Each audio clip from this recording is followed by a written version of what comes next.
আসসালামু আলাইকুম ওয়া রাহমাতুল্লাহি ওয়া বারাকাতুহু। ইংলিশের একটি গুরুত্বপূর্ণ বিষয় আমরা আজকে শিখব।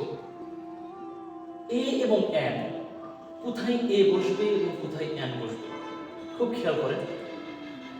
এ, ই, আই, ও, ইউ, এই যে পাঁচটি লিটার আপনারা দেখছেন, এই পাঁচটি লিটারকে বলা হয় ভাওয়েল। এই পাঁচটি লিটার বাদে আর যতগুলো লেটার আছে সবগুলোকে বলা হয় কনসোনান্ট। এখন খুব খেয়াল করে শোনেন। অ্যাপেল, এলিফ্যান্ট, অরেঞ্জ, এই যে শব্দগুলো প্রত্যেকটা কিন্তু ভাওয়েল দ্বারা শুরু হয়েছে।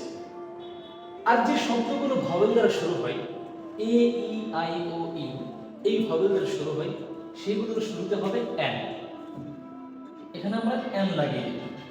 যেমন অ্যান আপেল, একটি আপেল; অ্যান এলিফ্যান্ট, একটি হাতি; অ্যান অরেঞ্জ, একটি কমলা।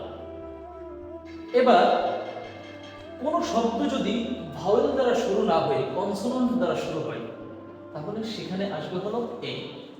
যেমন এ পেন, একটি কলম; এ বুক, একটি বই; এ খাট, একটি গাড়ি। আশা করি আপনারা বিষয়টা বুঝতে পেরেছেন। আসসালামু আলাইকুম।